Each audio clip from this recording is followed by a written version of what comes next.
Hello again, everyone.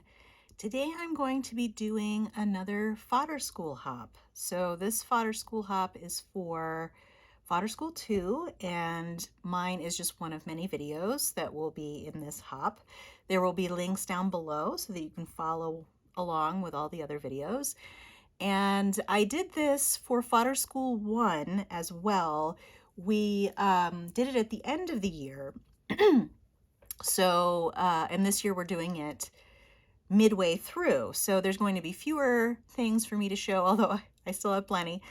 But I'll also put a link to my video with Fodder School 1. And I know that Tiffany Sharp is going to have some links for us as well to put down below. So there'll be a wealth of links down below. So I wanted to start right in. And so Fodder School 2 started in October. And at the time that I'm filming this, we're in March. And I have to warn you that I did not finish March's project, so I'm not going to be showing anything for March. It's a hard month, guys, March.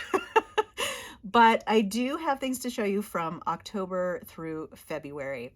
And I'm starting here with what I made, and I actually have 3 others in this series. So these are collage art that I made as part of Rebecca Sauer's October class. And we made a set of collaged wall art.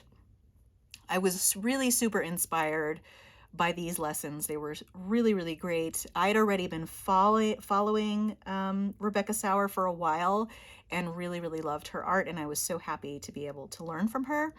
And I also got some really nice tips on how to make great botanical prints on the jelly plate. So I was really happy about that too. But I really love the way these turned out. And I didn't even remember until just now that we actually had a really interesting color mixing piece of this class as well. And I was really happy with the colors that I got out of that.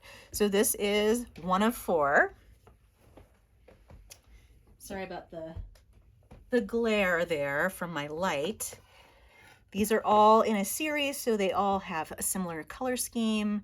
They don't necessarily all have the same papers, but the papers were all made in the same printing session. And I just love these so much. Really, really love them. And I have so many papers left over. I did actually use some of these papers in some of the other finished projects. So you'll see that as we go. All right, so that was October. Then we move on to November, which for me is a little bit smaller, partially because I injured my shoulder. It's been a tough year for illnesses and injuries. I'm a little bit hoarse because I'm also recovering from COVID right now. But during November, I was recovering from a shoulder injury. So one of the things that we did in this class was do a lot of jelly printing. And I had already done some jelly printing with the teacher of this month, who was Drew Steinbecker. We had some bonus lessons at the end of Fodder School 1, sort of prep for Fodder School 2, and the jelly plate prints that we made under Drew Steinbecker in that little bonus thing were similar to the ones that we made in Fodder School. So I ended up using those because I could not put pressure on my shoulder.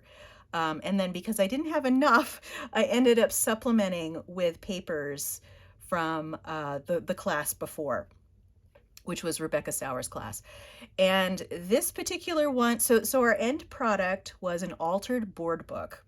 And I really got carried away with the board book idea. I really loved it. I'll show you another project later on with other papers from later months that I made with a board book. So so here is the front and back. So these are the papers that we made. I have embellished this after the fact with some die cuts that I had, but the underlying layers are either from this class from this November month or from the prior month. And Here we are, some really great methods on how to adhere your papers to the inside of these books and pretty much transform a child's board book into a really beautiful piece of art. And here I added some stamps from a little envelope. So I did add to kind of give it a little bit of a story.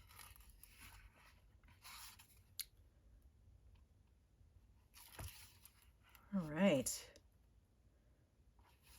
So there we go, and that's November. That was lots of fun. I do plan to go back when I have more time and do some more jelly printing in this style because I really did enjoy it. I just didn't get as much of a chance to do it because of that shoulder problem in November. And now December, I went a little crazy with December. December was Wendy Solganic's personalized stationery was the final product. And these were just a joy to make. And I've actually, this is not the whole stack. I've given a lot away for birthdays and other events because inside these lovely envelopes, which are, we had jelly printing the first 3 months. So this was also jelly printing.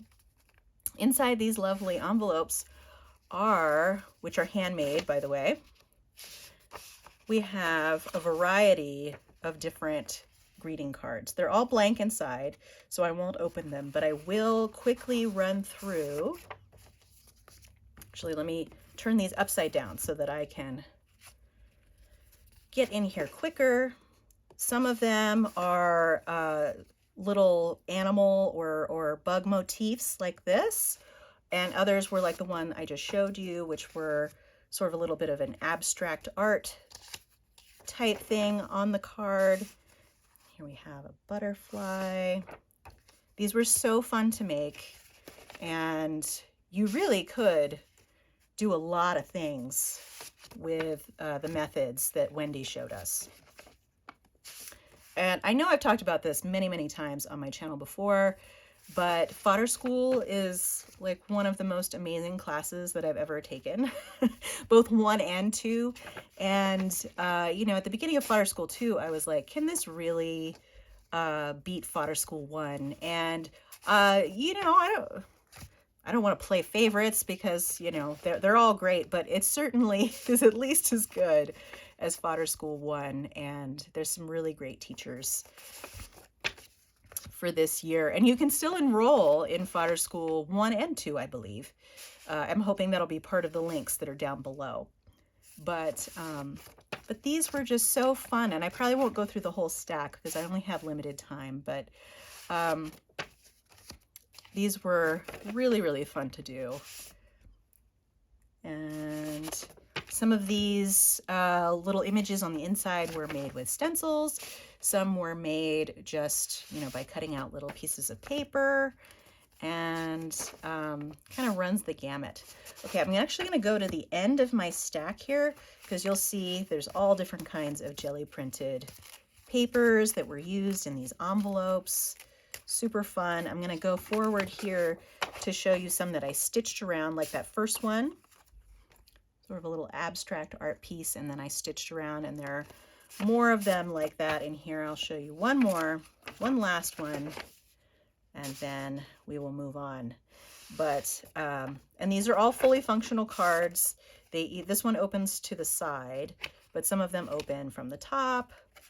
And I really did make a wide variety, and I think they can be used for all things. I didn't put any sentiments on these yet because I did want to kind of leave it up to the occasion to put sentiments on it. At the time, I do have some stamps that say like happy birthday or happy anniversary and things like that. So I plan on using these for quite a while, obviously, because I have quite a few. All right, so that was December. And now is the month when I just went nuts. Okay, so this particular month was taught by Liz Constable, and I have become a total Liz Constable convert. Maybe not even a convert. I'm just a fan. Like, I didn't need to be converted. But the method that she teaches in this class, it was so fun. I really kind of went crazy with it and made a ton of papers. This was our final project, which she called an imperfect portfolio. I mean, everyone's was different, but I made mine a little bit different than she did, but you know, it's still the same concept and basic structure. So I'm going to show you this in a second, and I'm going to open it up and show you the insides. But I also wanted to show you, so here's another board book that I was talking about, and this is made using papers and little clusters that we made in this January class. So I kind of went nuts. I combined some things that I learned in Fodder School 1 with these beautiful papers that we made here. I'm not going to go through the individual books. I actually do have a separate video on my channel where I go through at least some of these books, and I'll try to include that link down below so you can see them in more detail. But basically, I just kept making these papers, and I love them. Love, love, love, love, love them. And, you know, I said I don't like to play favorites, but seriously, like, these papers, they're kind of my favorites. But anyway, I'll leave those off to the side for now. But I did want to show you the inside. Oh, well, actually, first let me show you the back. So this is the front, and I used a ribbon, a velvet ribbon, to close the folio, and then the back. So this is actually made out of corrugated cardboard, which is amazing. And it looks like almost like a, you know, one of those really old weathered fences. You can't even see the whole thing because it's kind of long. But there it is. I sewed on this velvet ribbon, and then on the inside, it is a place to hold various papers that were made in this month's class as well. This is actually something I added in there later. This is a cyanotype on leather, but that was just something random that I put in there after the fact and kind of forgot it was in there. But we made all these little cubbies in here for various papers. These papers were a little big, so I ended up having to put them, just lay them on top here. We used all kinds of different types of papers to make these finished papers. And then I have a little pocket up here. I'll show you that. And then that, if I can get it to go there, that, oops, kind of tough because the paper gets curled up. So then, you know, I just close that, and then I put the little papers in all of the little slots. And then here I have a long pocket that I made to fit things on the side and the top. And then here, you know, we just have a variety of papers that I made in the class. But this was definitely, like I said, I don't like to play favorites, but this is my favorite class. I've actually since signed up for other classes with Liz Constable, and she's just a joy. I would highly recommend you check out her website and enroll in Fodder School too, so you can take her class. All right, so let me get these out of the way, and then I am going to show you the final month that I completed, which was February.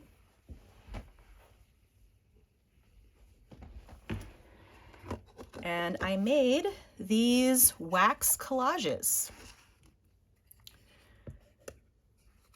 So these are a combination of